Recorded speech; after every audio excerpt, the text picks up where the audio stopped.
George Shultz. I used to be Secretary of State, and before that, Secretary of the Treasury. I've also known Milton Friedman for about 4 decades, and I've benefited greatly from my exposure to him and to his ideas. He's a great economist, a great scholar, and a great idea man. He also has an abundance of common sense and good judgment. The program you're about to see has to do with international trade. The lessons here are the same as for our domestic markets. Open markets and free markets lead to low prices, good quality products, and high wages. As a government official, I used to work hard to keep our markets open, and I had many battles with people who wanted to close them. I didn't always win. The reason is that people fight hard to protect themselves when they find competition from abroad is too tough. Protectionism is a big problem for all of us. We need to say to those who are having trouble competing that you've got to get in there and compete. And if they can't compete, we've got to help them adjust and find new jobs.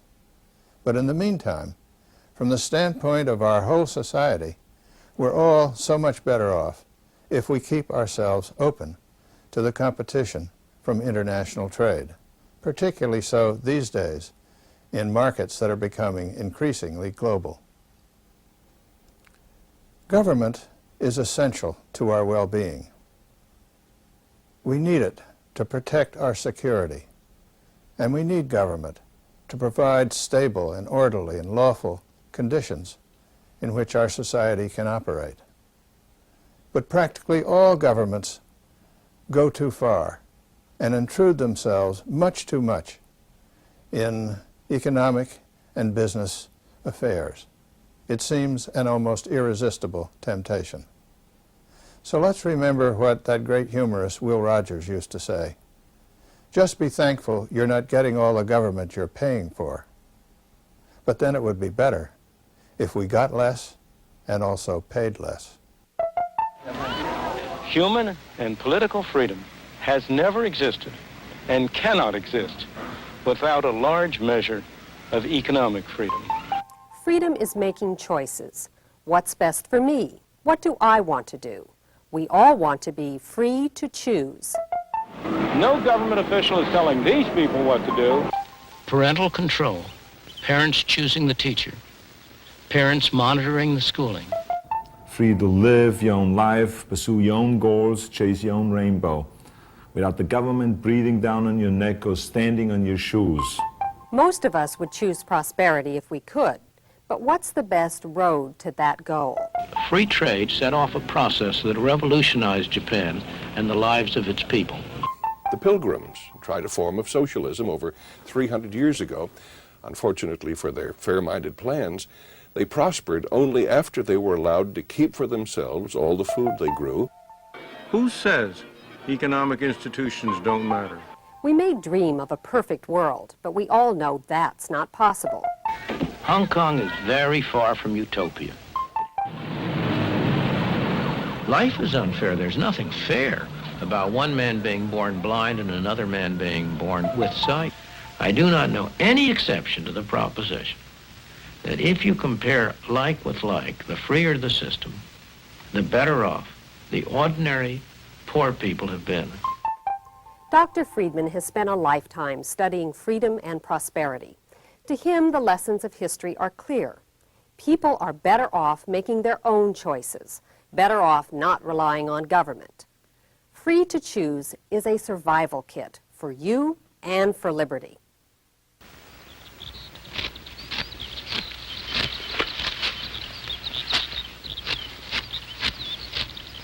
It's harvest time, and Japanese farmers gather their crops for the rice market in Kyoto. Of course, they'll try to get as much for it as possible, and the buyers will try to buy it as cheaply as possible. That's how markets are supposed to work. That's what Adam Smith, the Scotsman who turned economics into a modern science, observed 200 years ago. He observed something else, too. In every country, It is always and must be in the interest of the great body of people to buy whatever they want of those who sell it cheapest. The proposition is so very manifest that it seems ridiculous to take any pains to prove it. Nor could it ever have been called in question had not the interested sophistry of merchants and manufacturers confounded the common sense of mankind. Their interest is, in this respect, directly opposite to that of the great body of people. Adam Smith's flash of genius was to see how prices that emerged in the market, the prices of goods, the wages of labor, and the cost of transport, could coordinate the activities of millions of independent people, strangers to one another, without anybody telling them what to do.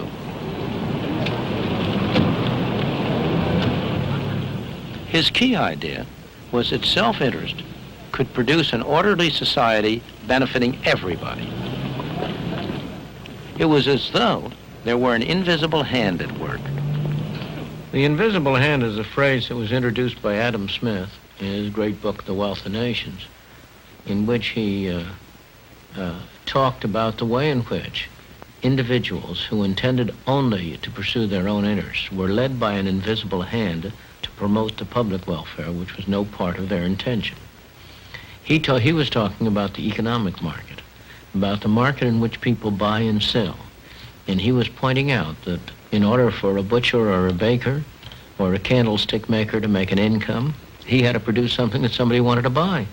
And therefore, in the process of promoting his own interests, of looking to his own profit, he ended up serving the interests of his customers. When Adam Smith published The Wealth of Nations, Britain was still largely a rural and placid place. But the Industrial Revolution was already getting started, and standards of life were beginning to rise. One obstacle was that trade with other nations was still tightly controlled. Merchants in the home market had persuaded the government of the day to impose heavy duties and taxes on all foreign imports in order to ensure themselves a protected market.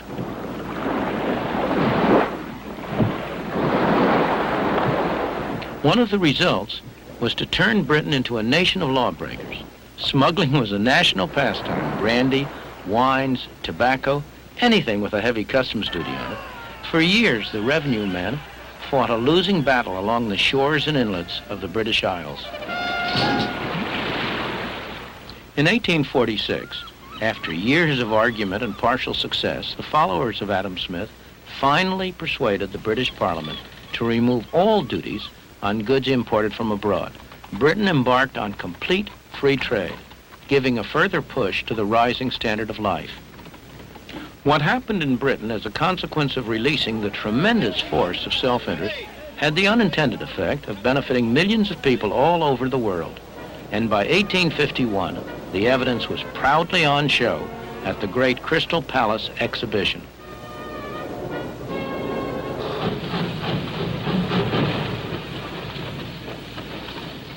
Free trade enabled Britain to become the workplace of the world.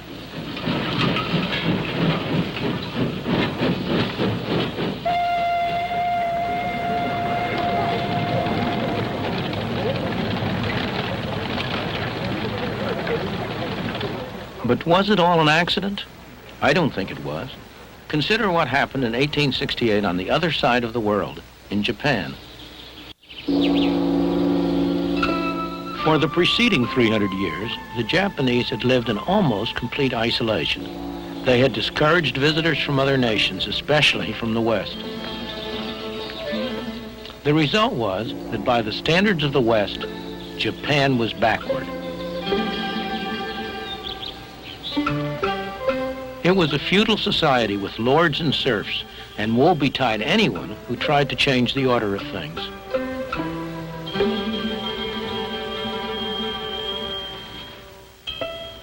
Women were third-class citizens.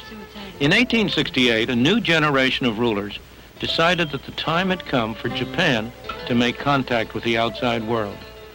And with the arrival of the first foreign traders from the West, things began to change. The Japanese followed the British trading pattern because Britain was the leading nation of the world. So free trade came to Japan. Japan became a magnet for other people's ideas and developments. One of the first traditional industries to feel the effect was weaving. From Europe, the Japanese imported the jacquard method, a way of programming a loom to control the accuracy of the weave and so to standardize output. Workers did well in the new atmosphere, and so did their employers.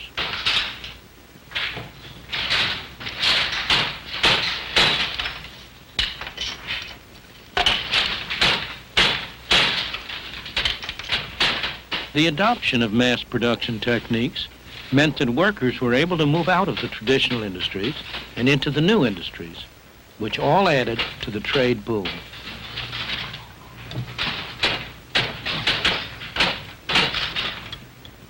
None of us can help being affected by the intellectual atmosphere that we breathe. In the middle of the 19th century, when Japan ended her self-imposed isolation and entered the modern age, it never occurred to her leaders to follow any other course than that of free enterprise and free markets. That was the intellectual atmosphere of the time, created by Britain's success in applying the principles of Adam Smith. In 1948, when India achieved independence, her leaders had all been trained in Great Britain. They had sat at the feet of Harold Laski and his associates at the London School of Economics, or of their counterparts at Oxford and Cambridge. It never occurred to them to follow any other course than that of central planning and government control. That was the intellectual atmosphere of the time.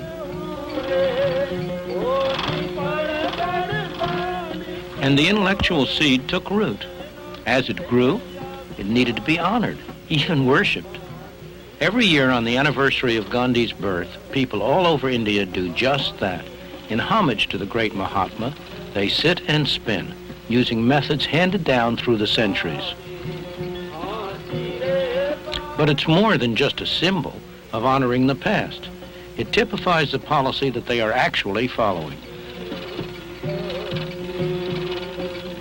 The new government in 1948 decided that India's traditional weaving industry and its workers should be protected from 20th century industrialization. What were the consequences of that policy? This is India today, 30 years after winning independence. And these are scenes in a very typical Indian community, one of thousands. It's called Anakaputar, and it's about 1,000 miles south of the capital, New Delhi.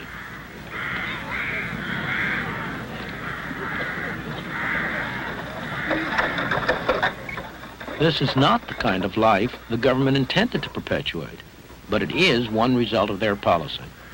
By subsidizing the cotton that the villagers spin and the cloth that they weave, they made it difficult for modern industry to develop.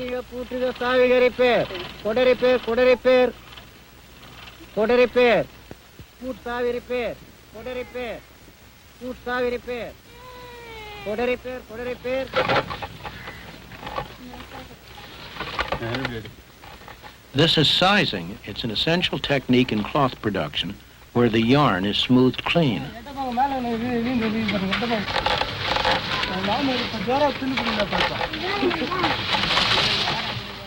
A modern machine could do the same thing in 1/100th of the time. The result of government planning to modernize industry is that the number of handlooms roughly doubled in the first 30 years after India's independence. Today, in thousands of villages throughout India, the sound of handlooms can be heard from early in the morning till late at night. In this village alone, there are more than 3,000 handlooms in operation.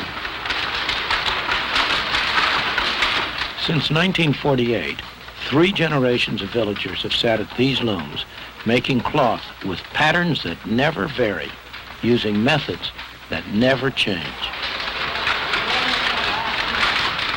There's nothing wrong with this activity, provided it survives the test of the market, provided it's the way in which these people can use their abilities and their energies most effectively. After all, in Japan, where the government has not specially encouraged the handloom industry, there remains a very small but very productive hand loom segment. The trouble here is that this industry exists only because the government has subsidized and supported it, because it has, in effect, imposed taxes, direct and indirect, on the rest of the people of India, people who are no better off than these people are, in order to enable this activity to continue. Other industries, both textile industries and industries of a variety of kinds, have been restricted, explicitly kept back, prevented from providing more productive employment in order to make room for this industry. The effect has been to inhibit the development, to prevent the growth, to prevent the dynamic activity that could otherwise develop out of the energies and abilities of the people of India.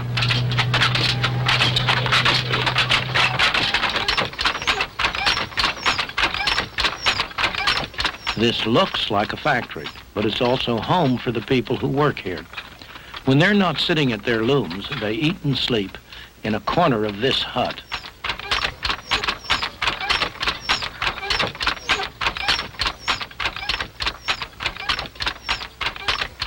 Throughout the world, governments always profess to be forward-looking. In practice, they are always backward-looking, either protecting the industries that exist or making sure that whatever ventures they have decided to undertake are encouraged and developed.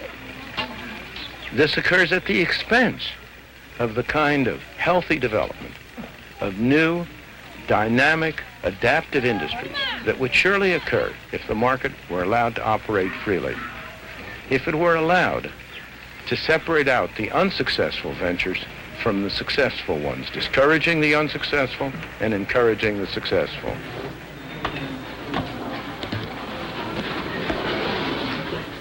India has tremendous economic and human potential, every bit as much as Japan had a century ago. The human tragedy is that in India, that potential has been stifled by the straitjacket imposed by an all-wise and paternalistic government. Central planning in practice has condemned India's masses to poverty and misery.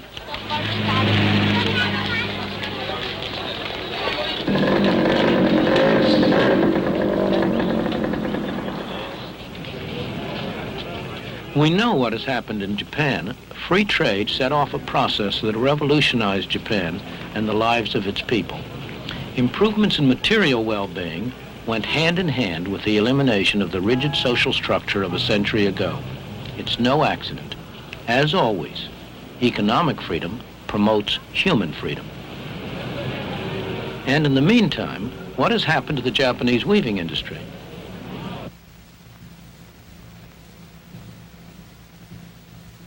This is how textiles start life in a Japanese weaving shed today. A design for cloth is placed on a drum.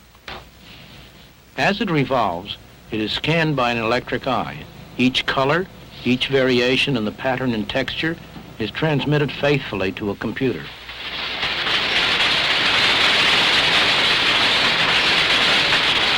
It's all that the modern loom of Japan requires.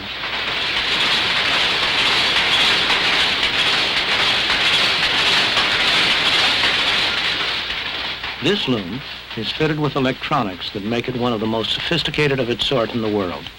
The fabric it produces is the best silk of its kind.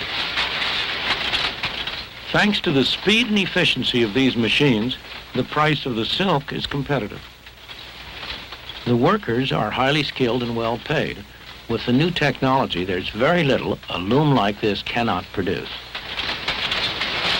This piece will become the sash of a traditional bridal gown.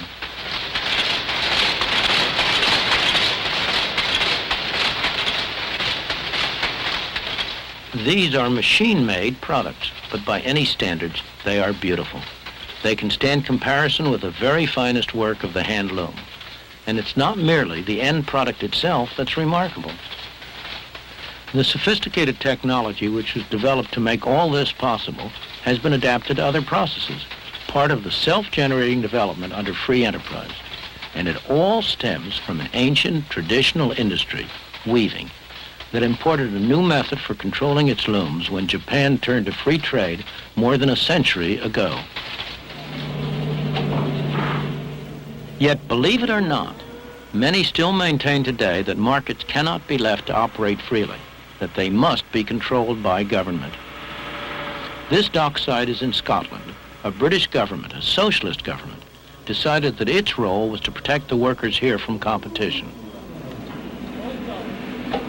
So down there in Govan shipyards, they're building these vessels for the Polish government. To get the order, the British government is using the money of British taxpayers to subsidize the work. In other words, British people are making these ships in order to sell them at a loss to the Poles. Not only the Poles, but also we in America benefit from this kind of philanthropy. The steel industry in the United States makes a fine product.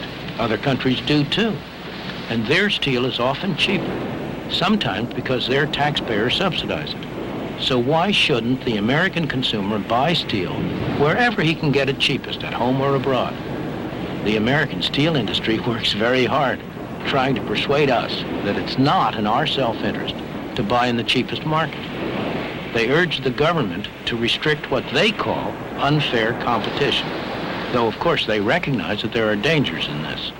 The dilemma of asking our government for assistance in this problem of unfair competition bothers many of us because the sword does cut both ways.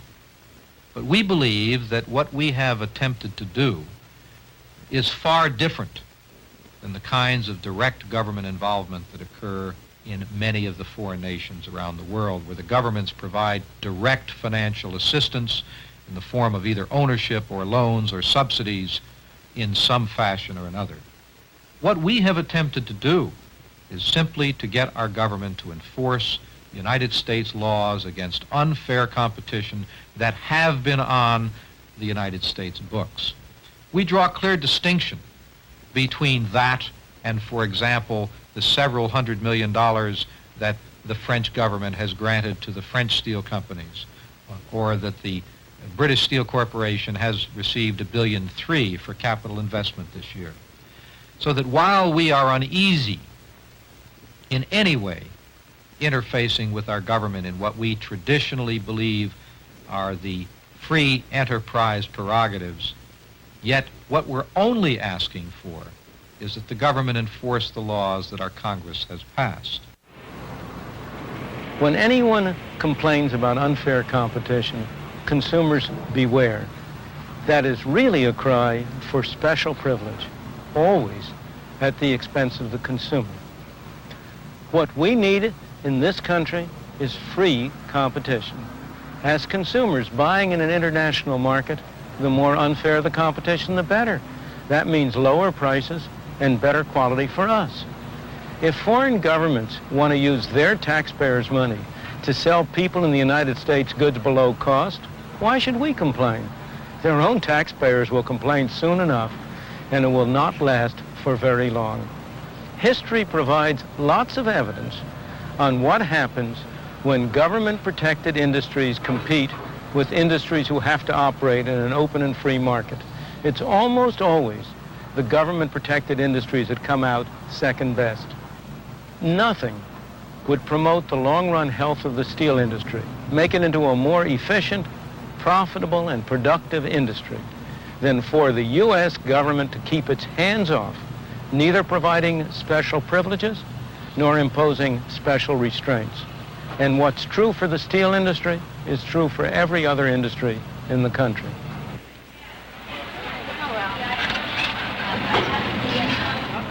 These women work in an industry that so far hasn't asked for special protection, the silicon chip industry. Every one of these small squares on this disk is a highly complicated, integrated micro circuit. An American technician examines them for defects. It's highly skilled work, and she's had a lot of training.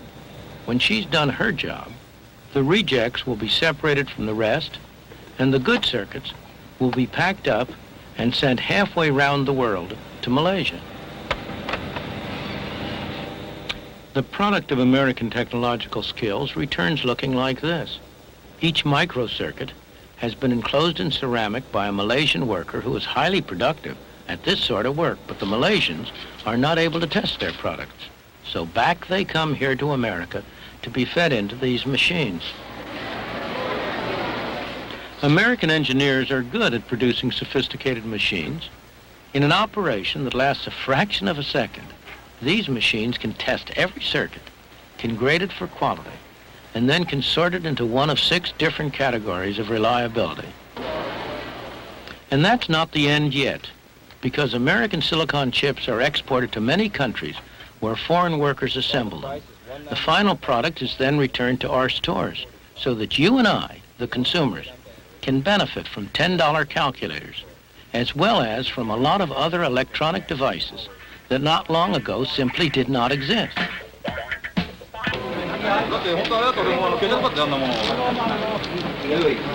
But even when the international market in labor is seen to work to everyone's advantage, people still put up arguments against it. The usual argument against complete free trade is that cheap labor from abroad will take jobs away from workers at home. Well, what is cheap?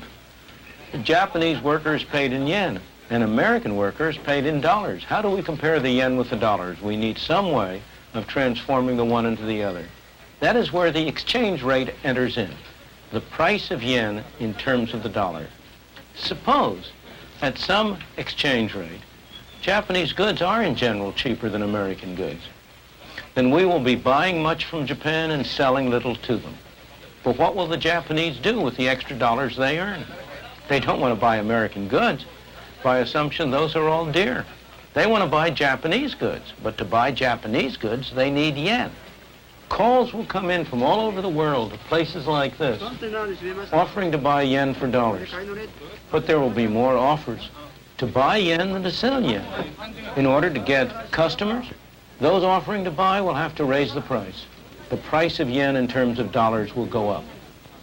As you remember, that is what happened in 1977 and 1978. By late 1978, it took 50% more dollars to buy a given amount of yen than it had taken a year earlier. But what happens when the price of the yen in terms of dollars goes up? Japanese labor is no longer so cheap. Japanese goods are no longer so attractive to American consumers. On the other hand, American labor is no longer so dear to Japanese. American goods are more attractive to the Japanese. We will export more to them. We will import less from them. New jobs will be created in export industries to replace any jobs that might have been lost in industries competing with imports. That is how a free market and foreign exchange balances trade around the world when it is permitted to operate. As you contemplate this, you may come to agree with me that what we need are constitutional restraints on the power of government to interfere with free markets in foreign exchange, in foreign trade, in many other aspects of our lives.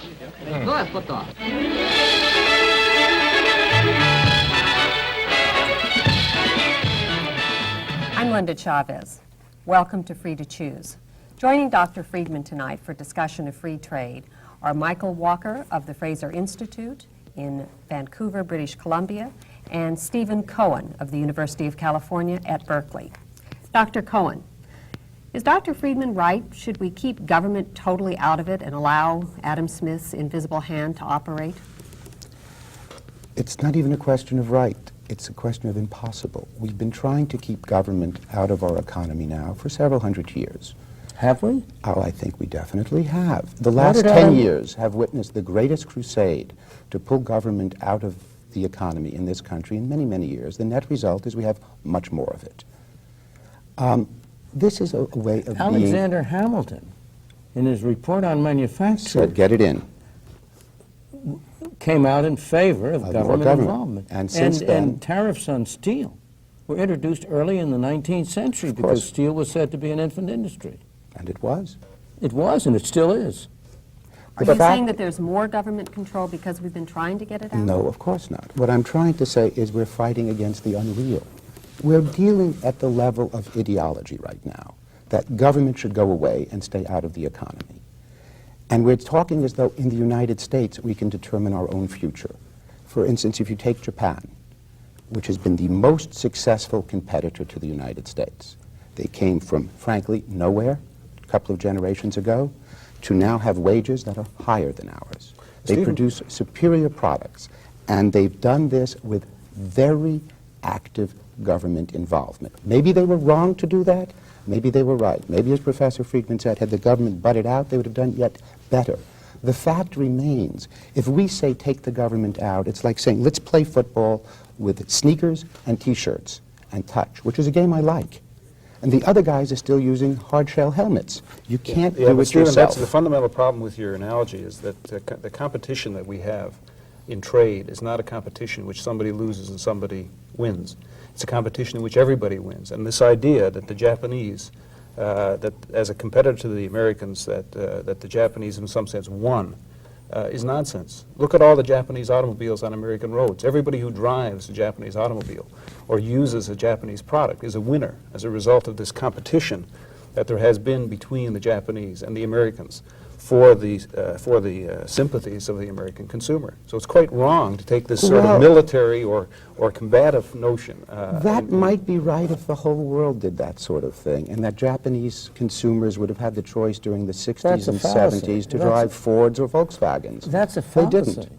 A fallacy. It's a fact. Any individual country by itself, on the average, tends to benefit from free trade, regardless of what the other countries do. What you seem to be saying when in your argument against free trade is that the customer is always right unless they pick an imported item. No. And if they pick an imported item, then they require the help of the government to assist them, to tell them, look, you've made an unwise choice here, and therefore we're going to put a tariff or a quota on to prevent you from selecting the imported article, whether it's a Japanese automobile or a Korean television set or whatever, because you don't have the ability to make this kind of choice yourself.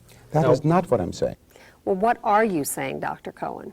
Now, I'm saying there's a problem here. We gain in the very short run. If we assume that this whole place is going to have an earthquake and we're going to be out of business in a year and a half, this is a brilliant idea. We gain in the long run. We send them paper, they send us cars. Let me finish. If, however, we go in the long run, the first round is Japanese semiconductors come in. Terrific. Let's even assume the Japanese are dumping them. They're subsidizing, they're pushing them into the market. Absolutely. The first thing, we get a lot of cheap semiconductors. Terrific. This wonderful fictional person called the consumer has a gain. However, the same person happens to be a producer. That's how he gets his income, to become a consumer. He's suddenly put out of business. Two things occur. Turns out you can't suddenly go back in the semiconductor business. That is, we've been put out, but we're going to rally and go back in. It takes a long time to develop the skills, the know-how, the scale. So you're pushed out of that business. But Stephen, neither one of us knows what the future will hold. We don't know whether it's wise for us to accept these free or almost free semiconductors and use them and to develop our industries and so on. We do. But we can stand back and ask, what is going on? What are these Japanese who you apparently think know the future and are taking a competitive position that says, well, we're going to invest in subsidizing these things and shipping them to the United States to destroy their industry? Where are they investing? Where are they who take such a long-term view? They're investing in the United States. No. And they're investing in the United States because they realize that, for example, in the industry that you selected, the consumer electronics industry, they realize that anybody can make a VCR. But it takes a good, well-developed service industry, for example, to develop the software that's played on a VCR. And that's why they're buying, excuse me, that's why they're buying, that's why except the Japanese. There are no American VCRs. But who cares? Sony. No, Sony is just buying MGM. Yes. Sony is buying MGM because they realize that the product that's produced by a VCR is not the machine. That's a $200 item. There's a $1,000 item that's made up of the software, namely the films that are going to be played on that VCR, and they're investing in America because America produces the software. Let me interject here for a second because I want to ask Dr. Friedman a question. Dr. Friedman, maybe VCRs aren't that important, but what about the defense industry? Should we really keep hands off there, or should we step in and protect? Even Adam Smith made national defense an exception. But I think that while in principle it's an exception, in practice it's an excuse. I think one of the greatest statements I've heard about this whole problem was by Colin Clark, a famous economist, who said, you know, People say that the trouble with that free trade is fine in theory. That's what Mr. Cohn is saying, but it doesn't work in practice. He says they're absolutely just wrong. It's just the opposite. Any half-baked graduate student can give you a half a dozen special cases for tariffs, infant industry arguments, the problem of getting back in, the kind of thing you've mentioned, and so on. The trouble is that those arguments don't work in practice. In practice, we put on the wrong tariffs in the wrong places in the wrong way. The same thing is true of Japan. You're talking about Japan's great success. But let me ask you, does the average Japanese citizen, you say his wages are higher than they are in the United States. That's only because of an artificial exchange rate. There is no Japanese who will tell you that the standard of living in Japan is higher than the standard of living in the United States. It is not. And why not? Why not? Because of the Japanese protectionist policies with respect to rice and with respect to land. The average Japanese pays something like 6 to 7 times the world price for rice.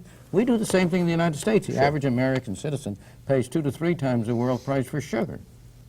How does the United States benefit from that? We put on the once we adopt your policy, we move in a direction whose only outcome is a waste of national resources through centralized direction of our activities. Germany's industrialization went like an express train all through the last quarter of the 19th century and the first part of the 20th century.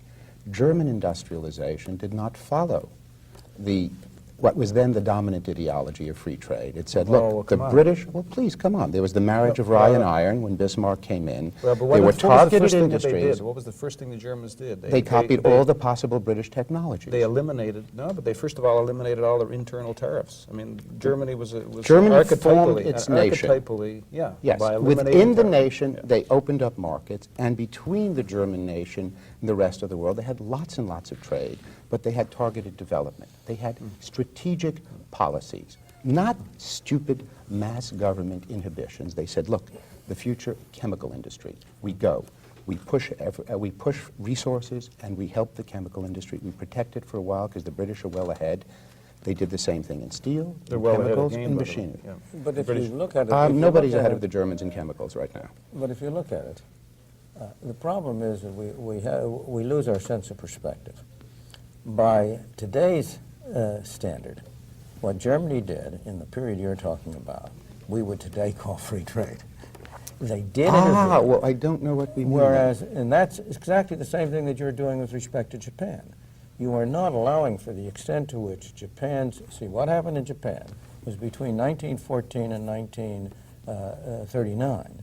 Japan shifted policy and became a highly protectionist, a highly centralized, a highly controlled, and its real income went down. In 1939, it went into war, and after the war, it did abolish. In fact, Japan, since World War II, has been much less of a centralized and protectionist state than it was between the wars. That is probably very true, but since World War II... And by comparison with the United States, by my judgments, the United States is every bit as protectionist as Japan is. I'm not saying the United States is Snow White. I think we have a lot of protectionism, but we have stupid protectionism. The question is there any other kind? Yes, there is. Take a look at Japan, in post-war Japan.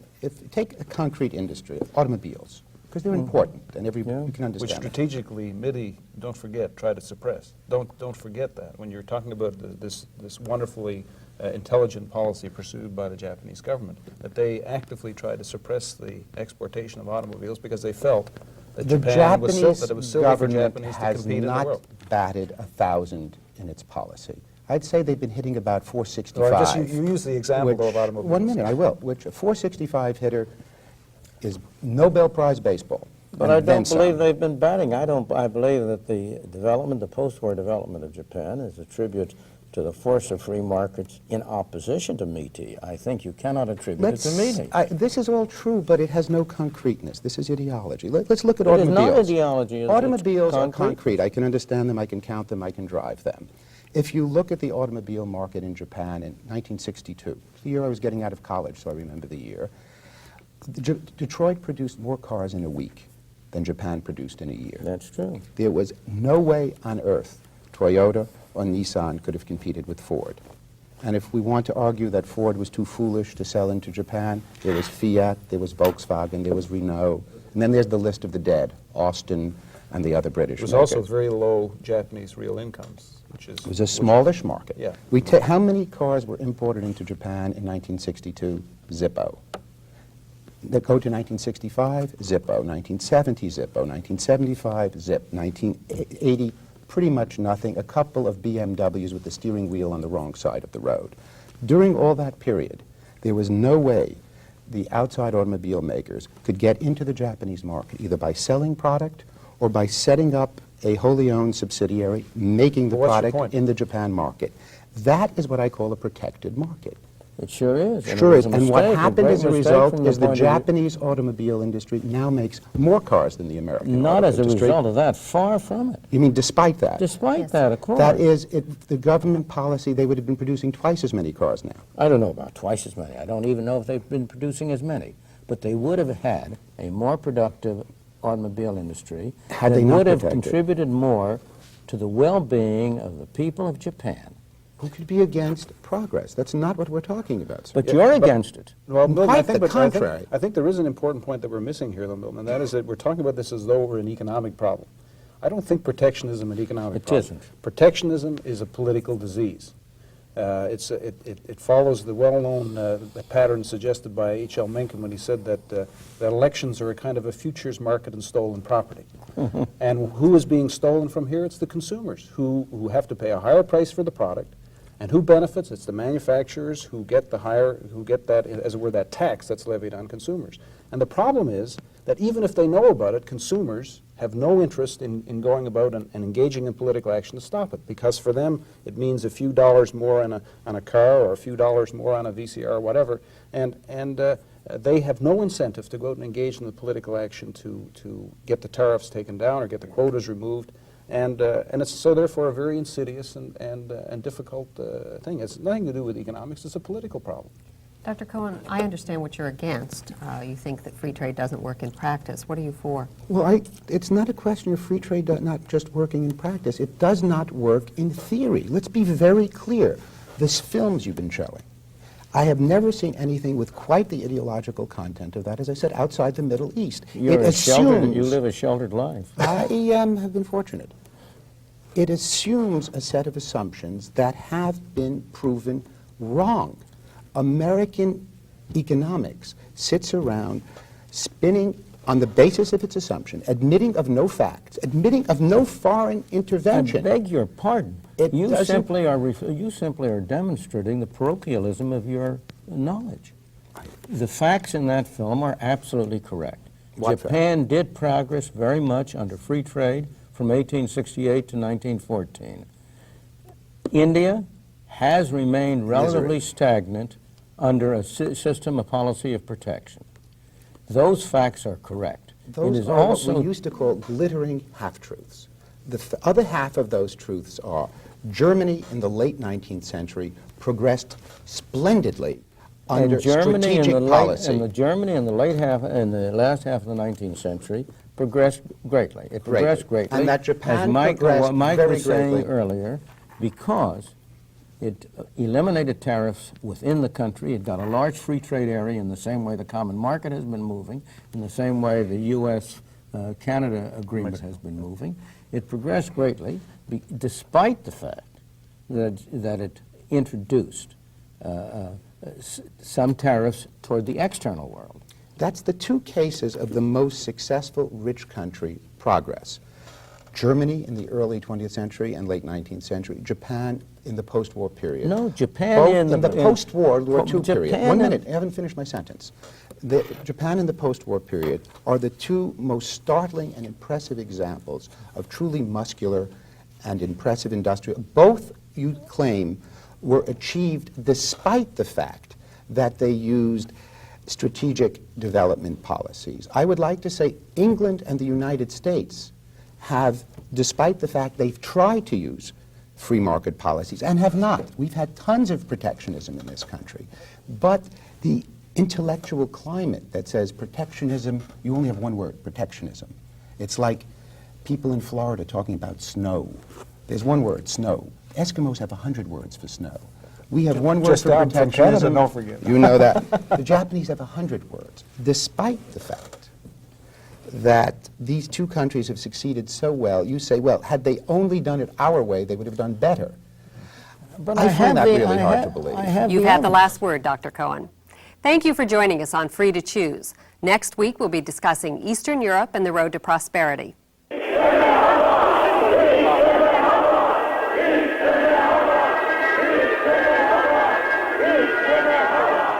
This is where it all happened. In 3 days, they got political freedom. The hopes were high. They thought economic miracles would follow quickly. Yet now it's a year later and almost nothing has happened.